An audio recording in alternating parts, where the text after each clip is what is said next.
अब मैं जहाँ रहती हूँ वहाँ तेलुगु स्पोकन लोग हैं। हाँ। तो उनको हिंदी नहीं आती, मुझे तेलुगु नहीं आती, तो एंटी वर्ड जिसके पीछे भी लगता है वो रिस्पेक्टेबल हो जाता है। अच्छा। जैसे चेपू मतलब होता है बोलना। अब मैं आपको बोल रही हूँ ना बोलिए, तो मैं बोलूँगी चेपंडी। मैं पोइट्री वगैरह भी लिखती हूँ, मुझे लिखने का भी काफ़ी शौक है। मेरी कई पोइट्रीज पे मुझे प्राइज़ मिले हुए हैं। मेरी सेल्फ रिटन पोएम पे फर्स्ट में आई थी पूरे नेवल, ईस्टर्न नेवल कमांड में। ये जो मैंने सुनाई थी ये मैंने मेल्स पे लिखी थी। मैंने कहा लड़कियों पे, माँ पे, बेटियों पे सब लिखते हैं, मैंने पुरुष पे लिखी थी। अच्छा। कि जब पैदा हुआ तो घर में खुशियाँ मनाई गई और पूरे मोहल्ले में मिठाइयाँ बंटवाई गई। हाँ। धीरे धीरे जब बड़ा हुआ तो जिम्मेदारियाँ बताई गई। और सबके सामने नहीं रो सकते क्योंकि लड़के हो तुम, सबके सामने नहीं रो सकते क्योंकि लड़के हो तुम, ये बात लगभग हर रोज समझाई गई। फिर धीरे धीरे शुरू हुआ दौर माँ बाप की उम्मीदों का, और समाज के अनुसार हर रीति निभाने की बात समझाई गई। और पुरुष जो इस समाज का सबसे महत्वपूर्ण हिस्सा है, उसे हमेशा ये डर लगा रहता है कि नहीं कर पाया परिवार और समाज की उम्मीदों को पूरा, तो क्या जवाब दूंगा सबको। बिल्कुल। ये सोच कर ही लगभग हर रात बिताई गई, ये सोच कर ही लगभग हर रात बिताई गई। कभी माता पिता, कभी भाई बहन, कभी पत्नी और कभी बच्चे, इन सब के लिए ही तो जीता है वो। कभी माता पिता, कभी भाई बहन, कभी पत्नी और कभी खुद के ही बच्चे, इन सब के लिए ही तो जीता है वो। बिल्कुल। और सच कहते हैं कि पुरुष कभी महिलाओं की बराबरी नहीं कर सकता, और सही तो कहा है कि कोई भी पुरुष कभी किसी महिला की बराबरी नहीं कर सकता। और सच ही तो कहा है क्योंकि कोई भी महिला इस फिक्र में नहीं जीती कि घर की EMI कैसे चुकाई जाएगी, बच्चे जो बड़े हो रहे हैं उनकी पढ़ाई कैसे कराई जाएगी। वो तो बस उस घर की रानी होती है जिनका राजा किसी भी समस्या को उन तक पहुँचने ही नहीं देता। तो शत नमन सभी पुरुषों के धैर्य, साहस और समर्पण के भाव को। अरे भाई साहब यार बहुत अच्छी लिखी है यार, बहुत अच्छी लिखी है। Reality of every man. कि कई बार ऐसा होता है हमारे घर में शायद 1 रुपया भी नहीं होता, बट हमारे जो पेरेंट्स हैं उनको ये पता भी नहीं चलता, फादर ये पता भी नहीं चलने देते। तो सबकी जरूरतें बराबरी से चल रही होती हैं, चाहे वो उधार लाएं, चाहे वो कुछ भी करे, और वो एक्सप्रेस भी नहीं होता। घर में सबसे घटिया फोन पापा के पास होता है। हाँ, मतलब जो आपने यूँ बोला ना कि जो मेरे को लगी ना वो ये थी कि पूरा धीरे धीरे समझाया जाता है कि जिम्मेदारी अब, हाँ, कि समाज के अनुसार हर रीति निभाने की बात समझाई गई। हाँ, और जो लगता है, मतलब आपने एक और लाइन कौन सी थी यार वो वाली लाइन है वो कि नहीं कर पाया परिवार और समाज की उम्मीदों को पूरा, तो क्या जवाब दूंगा सबको। ये बहुत लगभग हर रात बिताई है। बिल्कुल, ये मतलब ये आजकल हर लड़के के साथ होगा मैम। ये होता है, मतलब लड़कियों के ऊपर कमाने वाला प्रेशर नहीं रहता कि नहीं चलो तुम पढ़ लो तुमको। हालांकि आज मैं सोचती हूँ कि लड़कियों के ऊपर भी प्रेशर बराबर होना चाहिए।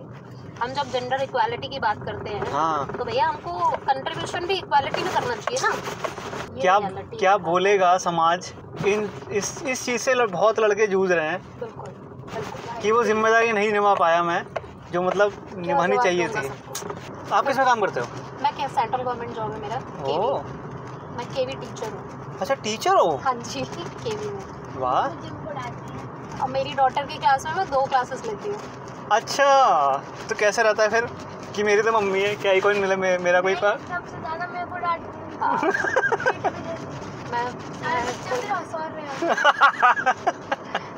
ऐसा कुछ नहीं है कि मैं उसकी, मैं क्वेश्चन पेपर बनाती हूँ but I never tell her, and वो मेरे से हमेशा पूछती है उस दिन पहले, एग्जाम से 1 दिन पहले, कि मैं उसे पढ़ा दूँ, सो दैट मैं उसे वो बता दूँ, बट मैं उसे कभी एग्जाम से पहले पढ़ाती हूँ।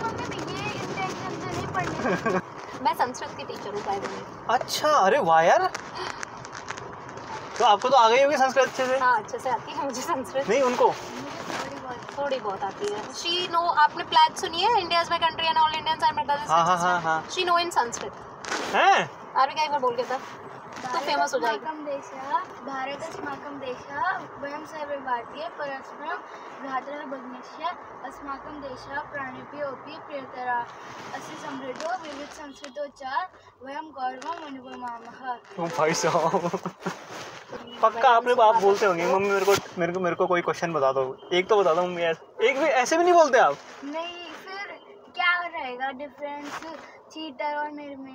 भाई साहब आपने बचपन में कोई भी पढ़ा है आपको याद हो जो थोड़ा बहुत भी? क्या मतलब श्लोक? संस्कृत में कोई भी? देखो 6, 7, 8 तक ही पढ़ाते थे। हाँ 8 तक की होती थी, 9, 10 में चॉइस होती है। चॉइस होती है कि आप लेते हो नहीं लेते हो हिंदी और संस्कृत। अब वो तो मोस्टली नहीं लेते। हाँ मतलब अपने नॉर्थ वाले तो नहीं लेते कि क्या ही करना है यार। हाँ वही उनको लगता है हिंदी भी थोड़ा इजी है, इजीली हम बना के लिख भी देंगे कुछ भी आएगा। तो संस्कृत में थोड़ा हमको याद करना पड़ेगा। पठंती पढ़ता पढ़सी पढ़ती पढ़ता पढ़ंती पढ़सी पढ़ता पठत पठामी पठावा पठावा ये तो मुझे याद है। राम शब्द के रूप। अब मैं जहाँ रहती हूँ वहाँ तेलुगु स्पोकन लोग हैं। हाँ तो उनको हिंदी नहीं आती, मुझे तेलुगु नहीं आती। तो इंग्लिश हमारे बीच में है कम्युनिकेशन का जरिया। वैसे मैंने तेलुगु काफ़ी मेरे को आ गई है, मैं आपको भी एक लाइन सिखा सकती हूँ। अगर आपको किसी से पूछना है कि आपका नाम क्या है, जैसे आपको मेरे से पूछना है मेरा नाम क्या है, तो यू कैन आस्क मी पेरंटी मीन्स आपका नाम क्या है। तो मैं उसका रिप्लाई दूंगी ना पेरू। ना मतलब मेरा, पेरू मतलब नाम, आरती ना पेरू आरती। अच्छा ना पेरू आरती आप बोलोगे तो ना पेरू उनके भी। अच्छा आपकी तो मेरी राशि भी सेम है। कैसे? ए अच्छा वैसे है। ए नाम वाले लोग ऐसे सही प्रोग्रेस करते हैं लाइफ में, हमेशा आगे रहने की आदत हो जाती है ना। स्कूल में आगे बैठो, रोल नंबर आगे। अरे मैं तो बहुत पीछे था। क्यों?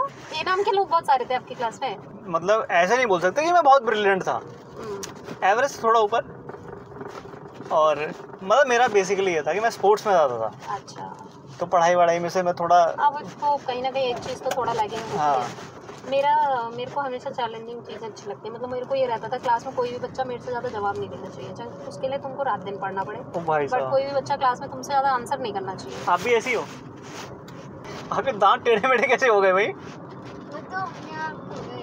एक दांत ना जब तक टूटा नहीं तब तक दूसरा आने लग गया। अच्छा। अभी ब्रेसेस लगेंगे, अभी कराएंगे थोड़ा एज के बाद में ना, सारे टूट के एक बार आ जाए फिर दोबारा ठीक कराएंगे इसके दांत। सही है। वैसे बोलते हैं जिनके दांत थोड़े टेढ़े मेढ़े होते हैं भाग्यशाली होता है। तो एंटी वर्ड जिसके पीछे भी लगता है वो रिस्पेक्टेबल हो जाता है। अच्छा। जैसे चेपू मतलब होता है बोलना। अब मैं आपको बोल रही हूँ ना बोलिए, तो मैं बोलूंगी चेपंडी। अच्छा बोलिए। अच्छा बोलिए। चेपंडी। ओके। अच्छा। बैठने के लिए आप जैसे मेरे को बोलोगे गाड़ी में अंदर आके बैठने के लिए, मैडम कुरचंडी। अच्छा कुरचंडी मीन्स बैठिए। अच्छा मतलब anti word is respectable word. Okay अच्छा। जैसे हमारे यहाँ किसी के पीछे आइए लगा देते हैं तो रिस्पेक्टेबल हो जाता है। अच्छा। जैसे इनके में एंटी शब्द लगा देते हैं तो वो रिस्पेक्टेबल हो जाता है। नहीं यहाँ तो रिस्पेक्टेबल नहीं होता। और जैसे अगर हम किसी वर्ड के पीछे आ लगा देते हैं तो वो क्वेश्चन मार्क होता है। अच्छा। जैसे मैं आपसे कह रही हूँ आपका काम हो गया। हाँ हो गया। आ गया। आई पेंदा। अच्छा। वर्क आई पेंदा मींस वर्क हो गया। अच्छा वर्क आई पेंदा। हाँ अगर आपको बोलना है हाँ हो गया तो आई पेंदी। अच्छा आई पेंदी आंसर हो गया। ओके अच्छा। मतलब बहुत मुश्किल लैंग्वेज है, ऐसा है क्या? मतलब इट डिपेंड्स कि अगर हम नेटिव स्पीकर किसी भी लैंग्वेज की, हमको हिंदी मुश्किल लगती है। अच्छा। हमारे लिए तेलुगु मुश्किल है ऑब्वियसली, बट ठीक है मेरे को काफ़ी आ गई, मैं समझ लेती हूँ। मतलब बच्चे जैसे तेलुगु में बात कर रहे होते हैं ना, वो दे थॉट दैट कि मैडम को तो तेलुगु नहीं आती है। बट फिर मैं बोलती हूँ तो ये बोल रहा है ना उसको, मैडम आपको कैसे पता, आपको तेलुगु आता है? हाँ आता है। मैं तेलुगु नेर्चुकुंటున్నాను। ओ भाई साहब। मेरा मतलब है कि मैं तेलुगु सीख रही हूँ। अच्छा। इसका मतलब है तो मैंने कुछ वर्ड्स ऐसे सीख रखे हैं कि मतलब बच्चे डर के रहते हैं कि हाँ मैडम को तेलुगु आती है। पता नहीं मैम, देखो हमें तो सिर्फ एंडा पोंडा ही आता है। नहीं नॉर्थ इंडियंस को इतना कुछ नहीं आता। अब भी मेरे को 5 साल हो गए उधर रहते थे। हाँ तब तो 2019 में मैंने ज्वाइन किया था। तो आपने एक मिनट, आप बेसिकली हो आगरा से? मैं बेसिकली आगरा से हूँ। आपको जॉब मिली वहाँ? दिल्ली में मेरी शादी हुई। ये सेंट्रल गवर्नमेंट जॉब है जैसे आर्मी वालों का होता है। हाँ तो हाँ ठीक है, वो तो हो गई आपकी, ट्रांसफरेबल है। तो मेरी फर्स्ट पोस्टिंग जो है वो विशाखापट्टनम है। अरे भाई साहब, तो मैम 5 साल हो गए आपकी, ट्रांसफर नहीं हुआ अभी तक? अभी एक्चुअली क्या है, मैंने अक्टूबर 2019 में ज्वाइन किया था। हाँ। और ये लोग जो टेन्योर काउंट करते हैं वो जून टू जून करते हैं, तो 5 साल में आना है ट्रांसफर। अच्छा ट्रांसफर आना है। तो आपने जो चेपू वर्ड बोला, तो यहाँ तो चेपू का मतलब ही होता है जो चेप हो रहा होगा। हाँ वहाँ पे चेपू का मतलब होता है बोलो। अच्छा। अब वहाँ जैसे आपको मेरे को रिस्पेक्ट के साथ बोलना है ना, तो आप मुझे अम्मा बोलोगे। यस। और अगर आपको किसी बेटी को बोलना है तो आप उसको पापा बोलोगे। सही में? छोटी बेटी के लिए पापा वर्ड यूज होता है वहाँ पे। यस। ये तो बहुत ही मतलब अलग है नॉर्थ से। या और सब लोग तो अम्मा जैसे छोटा बच्चा है तो उसको बाबू, लड़के को that's how we can understand. हाँ, बाबू तो ठीक है। बट लड़की को पापा ना, जैसे मेरे से कोई पूछेगा ना पापा मतलब आपकी बेटी है ये, अच्छा, ना पापा। तो आपको सब पापा बोलते हैं? नहीं, जैसे मेरे से बोलेंगे ना पापा, हाँ, मैं किसी को बताऊंगी मेरा एक बेटा भी है 5 साल का। अच्छा, तो मैं किसी को बताऊंगी तो आई हैव मतलब मेरा एक ना ओकटी पापा ओकटी बाबू, ओकटी मीन्स 1। अच्छा, ओकटी, हाँ। ओकटी पापा, ओकटी बाबू। हाँ। ओके। उसमें बाबू तो ठीक है, बाबू तो यहाँ भी बोलते हैं वो यूपी समझ बिहार में आ में। जाएगा, लेकिन हाँ वो पापा वर्ड थोड़ा है, हाँ। अजीब है। पापा, बच्चों के लिए पिल्ला ले लू शब्द आता है, पिल्ला ले लू। पिल्ला ले लूं? हाँ, ना पिल्ला लू ऐसे। इसका मतलब? बच्चे, अच्छा, मतलब बच्चों को पिल्ला ले लूं? पिल्ला लू। पिल्ला लूं? हाँ। अच्छा, पिल्ला लूं। मैं सीख रहा हूँ, मुझे लग रहा तेलुगु। अच्छा है, बढ़िया। हाँ, पर ये है तो अच्छा लगता है कि हाँ अलग कि लैंग्वेज हाँ सीखो, हाँ ये है, अडॉप्ट करना चाहिए। एक और आपकी उसमें एक और लैंग्वेज ऐड हो गई बस, हाँ, और तेलुगु। अच्छा है, कुछ हम नया सीख रहे हैं, उसमें बुराई क्या है। हाँ, ये तो है। तो ऐसे आप भी सीख गए होंगे फिर तो अच्छी। हाँ, इसको भी काफी, इसको मेरे से ज्यादा आती है। पूरी आ गई? इनसे ज्यादा आती है। एक्चुअली इसके साथ बच्चे हैं ना, तो बच्चे कम्युनिकेट ज्यादा करते हैं, इनके साथ में रहते हैं। मैं इनके सामने बोलूँ तो मेरे को डांट होती है। क्यों? मैं बोलती हूँ बस अपने बच्चों के साथ में बोल लिया कर।